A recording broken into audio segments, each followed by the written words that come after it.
성도 여러분을 축복합니다. 레위기 1장부터 6장 7절까지 우리는 5가지 제사에 대해서 알아보았죠.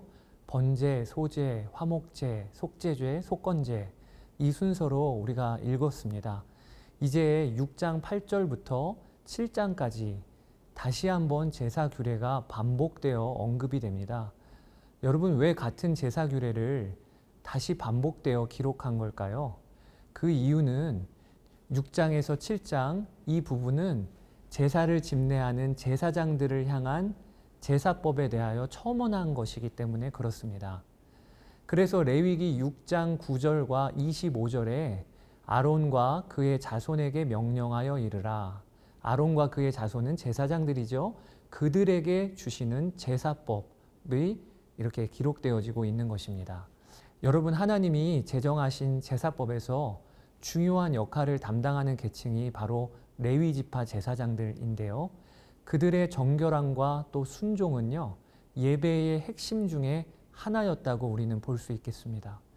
이런 점에서 이 시대의 목회자들도 참 중요한 역할을 감당하는 자들이라고 우리가 볼 수 있어요. 목회자들의 정결함, 또 목회자가 철저히 왕 대신 예수님께 순종하는 자들 되도록 우리는 기도해야 합니다. 또 여기서 우리가 한 가지 알아야 할 것이 구약 제사는 한계가 있었다는 거예요. 그것이 이 제사를 집례하고 섬기는 제사장들이 결국에는 연약한 인간이었다는 거죠. 그들도 동일한 죄성을 갖고 있는 죄인일 뿐이었습니다. 그래서 구약의 제사는 항상 불완전한 요소가 있었어요.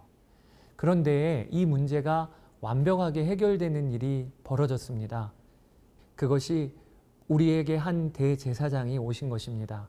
그분이 바로 예수 그리스도이십니다. 예수님은 죄가 없으신 완벽한 대제사장으로 온전한 예배를 단번에 올려드리셨습니다. 여러분들이 히브리서 9절을 읽어보면 이 점에 대하여 분명하게 이해가 되실 것입니다. 히브리서 7장 24절에서 27절에 예수는 영원히 계심으로 그 제사장 직분도 갈리지 아니하느니라. 그러므로 자기를 힘입어 하나님께 나아가는 자들을 온전히 구원하실 수 있으니 이는 그가 항상 살아계셔서 그들을 위하여 간구하심이라. 이러한 대제사장은 우리에게 합당하니 거룩하고 악이 없고 더러움이 없고 죄인에게서 떠나 계시고 하늘보다 높이 되신 이라. 그는 저 대제사장들이 먼저 자기 죄를 위하고 다음에 백성의 죄를 위하여 날마다 제사 드리는 것과 같이 할 필요가 없으니 이는 그가 단번에 자기를 드려 이루셨음이라. 아멘. 자, 이제 레위기 6장의 내용을 우리 살펴봅시다. 레위기 6장 8절에서 7장은 번제, 소제, 속죄제, 속건제, 화목제 순서로 이렇게 이어지는데 이는 제사 드리는 빈도수와 관련이 있는 배열이라고 학자들은 해석합니다. 즉 번제와 소제가 가장 자주 드려지고 그 다음은 속죄제와 속건제 그리고 화목제 순서로 제사가 드려졌다는 거지요. 먼저는 제사장들에게 주시는 번제의 규례에 대하여 우리가 살펴봅시다. 여러분, 우리가 앞으로 레위기 9장에서 볼 터인데요. 이스라엘이 첫 제사를 드릴 때 번제단 위에 하나님으로부터 불이 임하여 제물을 태우는 사건이 벌어집니다. 그러니까 번제단 위의 불은 하나님으로부터 그 시작이 오게 된 것이지요. 오늘 본문 레위기 6장 9절 그리고 13절에 보면 제사장들은 이 불을 꺼지지 않게 해야 할 책임이 있었다고 기록이 됩니다. 이것은 지금도 마찬가지입니다. 우리 안에 거룩한 불이신 성령님이 오셨어요. 여기서부터 우리의 예배는 시작이 되는 것입니다. 그리고 우리는 이 불이 꺼지지 않도록 날마다 영과 진리로 예배하는 삶을 살아야 합니다. 제사장들은 매일 드리는 번제, 이것을 성경에서 상번제라고 표현하는데 이 상번제를 집례할 때 반드시 세마포 긴 옷을 입고 예배를 드립니다. 그리고는 번제물이 다 타서 제가 되면 그 제를 진영 바깥에 갖다 버리는데 그때는 세마포 옷을 벗고 다른 옷으로 갈아입어야 했습니다. 자, 이번에는 제사장들에게 주시는 소제의 규례에 대하여 살펴보실까요? 백성들이 소제를 드리는 경우에 제사장들은 소제물의 한 웅큼을 제단 위에서 화제로 태워서 올려드립니다.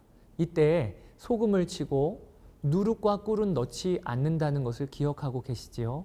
그렇게 화제로 올려드린 부분 외에는 제사장들이 나머지 소제물을 먹게 되어 있었습니다.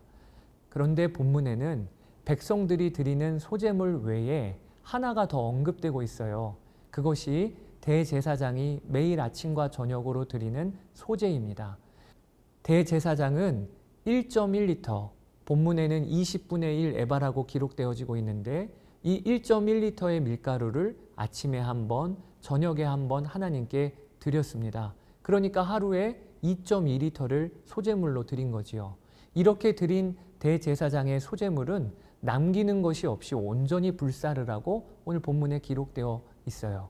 소제는 완전한 헌신을 의미한다고 말씀드렸죠. 대제사장의 소제물은 영적 지도자로 그가 감당해야 할 헌신이 어떠해야 하는가를 보여주는 겁니다. 이번에는 제사장들에게 주시는 속죄제의 규례를 살펴봅시다. 제사장들이 제사를 집례하다 보면 그들의 흰 세마포 옷은 온통 핏자국이 되었을 거예요. 그렇죠. 동물 예물을 피를 담고 피를 뿌리고 하다 보면 옷이 얼마나 핏자국이 선명했겠습니까? 여러분 이것을 한번 상상해 보세요. 인상이 찌푸려질 만큼 피하고 싶은 일 아니겠습니까? 그런데 하나님은 오늘 본문에 그렇게 피투성이가 된 제사장의 옷을 뭐라고 하시냐? 거룩하다고 하셔요. 여러분 여기서 우리가 알게 되는 거예요. 하나님이 말씀하시는 거룩은요. 아무 얼룩이 없는 흰 백지 상태의 거룩이 아니고 거룩이란 속죄제물 대신 예수 그리스도의 피로 범벅이 된 것이 거룩입니다. 제사장의 옷이 속죄제물에 고기나 피에 묻으면 그것은 거룩한 것이 됩니다. 그래서 옷은 거룩한 곳에서 빨아야 하고 그 거룩한 옷이 흙으로 만든 그릇인 토기에 닿으면 그 토기는 깨트려 버려야 하고 청동 그릇이나 도자기인 유기에 닿으면 그 유기는 물로 씻어야 합니다. 그리고 제사장은 족장이나 평민이 속죄제를 드릴 경우 고기가 남게 되는데 그 속죄제의 고기를 회막들, 거룩한 곳에서 먹으라고 오늘 본문에 기록되어집니다.